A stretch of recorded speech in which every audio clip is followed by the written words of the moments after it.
I know what it's like to hold a heart in my hand. Your heart, it powers your life. I've been trained to do everything I can to keep it beating, to keep you alive. But no medical school, medical journal, or on-the-job training could teach me or any doctor what happens when the heart stops for good. Today, we're going to meet a woman who had a near-death experience, and she's sharing what she saw and how that changed her life. Plus, the 20-year-old medium who has Hollywood all abuzz. Tyler Henry reads the stars and blows their minds with messages from loved ones. And finally, we're showing you the 7 chakras you need to harness in 2016. It's a beginner's guide, so it's for everybody. Well, let's start with where we go when this life is over. One woman says she knows the answer. Take a look at what she saw when she crossed over. In 2002, I was diagnosed with Hodgkin's lymphoma. I tried every kind of alternative therapy, but nothing seemed to work.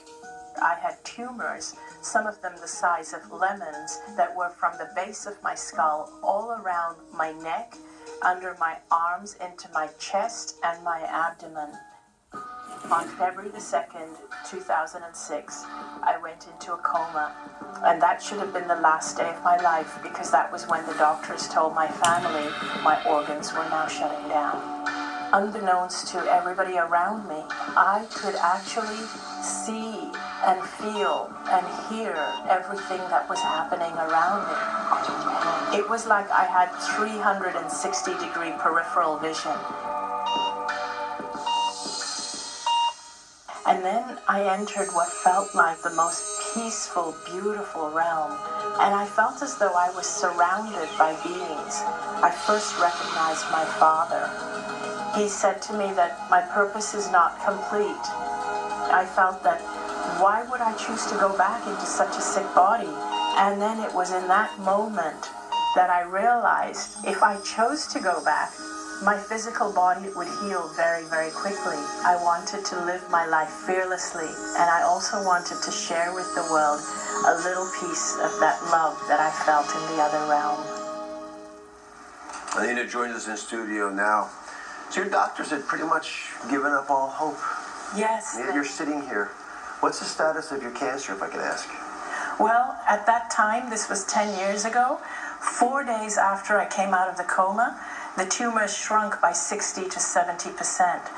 5 weeks later, they could find no trace of cancer. 10 years later, I'm still cancer-free. I don't know what to say, except that I keep hearing these stories. You know, there is no cancer. There is no cancer that exists that has a 100% mortality rate. And you're at stage 4 lymph cancer. These are big problems to have. Yeah. And yet you're here. So there's sort of 2 miracles to your story. If you don't mind, I'm going to ask you, at your worst, what was your medical condition? Wow. At my worst, I had tumors. Some of them were the size of lemons, and they were from the base of my skull, all around my neck. They had spread under my arms, in my breasts, and all the way down to my abdomen. And my body stopped absorbing nutrition, so I weighed about 85 pounds. My muscles had all deteriorated, so I couldn't walk anymore. And I had these open skin lesions where the toxins were coming out. My lungs were filled with fluid, so if I lied flat, I would choke on my own fluid. And I was connected to an oxygen tank the whole time. Oh, I was in so much pain and discomfort. So, I wanted to actually check your records, because I was so caught off guard by your story. And that's not even why we asked you to come on the show, but I was curious. And I have them. These are records, actually, from the hospital. They're dated almost 10 years to the day from today. And it talks very openly about the fact that you went into a coma. Yeah. And you know, you had Hodgkin's stage 4B, which is the most advanced stage. There's no bigger number than that. Big masses, as you described. Everything you said is, we could validate.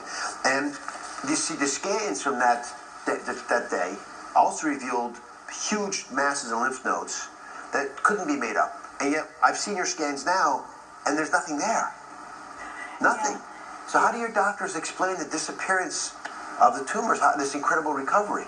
They can't explain it. And even the day they took the final scan, they thought they'd made a mistake. They told me to wait and they were going to redo it. And when they told me to wait, I was so scared because I thought they'd found something. But when they redid it, and I asked them, why did you have to redo it? And they said, because we couldn't find anything, and that's not possible. And they couldn't explain it, and they've sent it to cancer institutes around the world, and nobody's seen anything like it. And they all agree on one thing, that I should be dead and I'm lucky to be alive. So let's get into this, because again, I've seen the scans. I know you are cancer-free, and the question is, how did you do it? And your story is one possible way that you could explain it. You describe having a very clear after-death, well, afterlife, because you came back, experience. Yeah. If you don't mind, help us understand this. It is something that is so foreign to so many, especially trained in the medical field. Yeah. Well, I experienced being in another realm, and I experienced myself as being something or a being. I was pure consciousness, and I was aware of my physical body lying there, and I experienced this great clarity, and I realized that I was somebody that was much more powerful and magnificent than I ever thought I was when I was in the physical body. Would you walk everyone through visually what happened? Come on. Yes, of course, that would be easier. So this is, again, I tried my best to recreate, based on your story, yes, what you actually saw. So if you can, just give it to us here. This is the blackness that I would think, I would expect to see personally, yes, when the end comes from me. And actually, it starts that way, but it isn't exactly. Now, if you imagine that pitch, like a dark space, just pure dark space, which is in a sense where we all are. But imagine that life, physical life, expression in this life is what you can see from one little flashlight. So imagine flashlight up here. That's right. You see one little beautiful crystal, which is our reality. That's our reality. So imagine if you're all born with a flashlight and all you can see is what you can shine the flashlight on, which is just that one crystal at the moment, which is our beautiful reality. And when you crossed over, when I crossed over, it felt as if the floodlights came on, huge floodlights, and I could see there was so much more to life than I was aware of with my one little flashlight. It was like I no longer needed the flashlight, and everything was illuminated with this big floodlight, and it was like so many things existed simultaneously that I never realized existed before. But there they were, amazing, beautiful things. Every possibility existed side by side. There were colors that I'd never imagined existed. There was beautiful, like, scenery. There were things that were also not so pleasant. But I realized that wherever I put my awareness, there I was. If I put my awareness on something beautiful, I was there. If I put it on something that was painful, I was there. So after you came back, what happened to this? Does the world look like this to you still, or do you still have your flashlight that we all have? I came back, and I was back to one flashlight, but now I'm aware that there's so much more. And the only thing that my life is focused on, what that flashlight is focused on, but I know that there's so much more that I could be focused on. Did you see God? Well, my understanding of God changed when I crossed over into the other realm. I realized that God isn't just a being or a male being.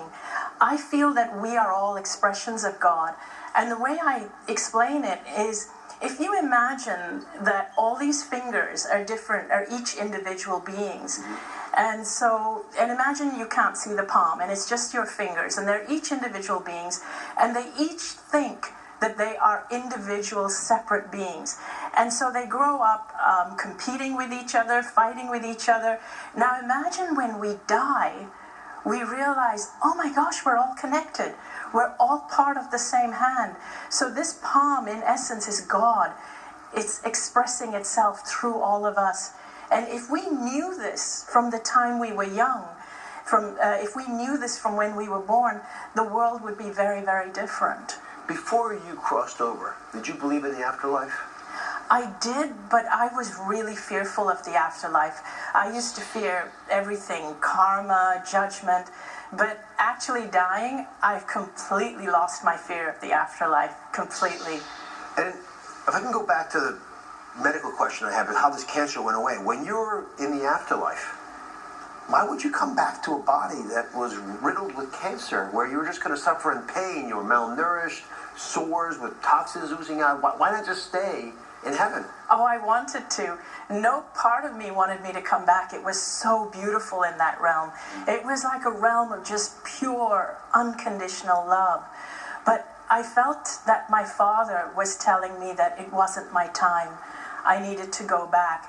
And then I understood that now that I knew what I knew about who I truly am, if I chose to go back, my body would heal. So you learned when you crossed over that you could recover from this incurable cancer. Yes. What I learned was that I had spent a lifetime of living in fear and making myself small and treating myself like a doormat. And I had never been the person that I came here to be.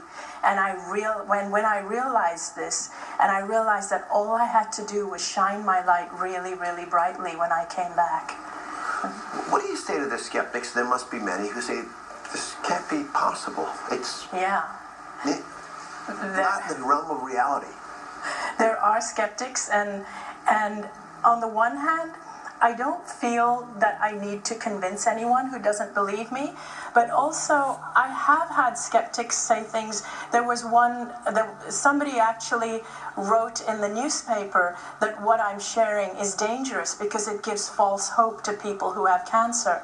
But what I have to say about that is that doctors are taking away hope from people all the time by telling them that they only have 3 months to live or 6 months to live.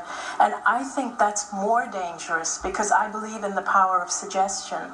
And how is taking away somebody's hope not dangerous? And why is giving people hope considered false hope? Because I'm living proof of the fact that you can heal.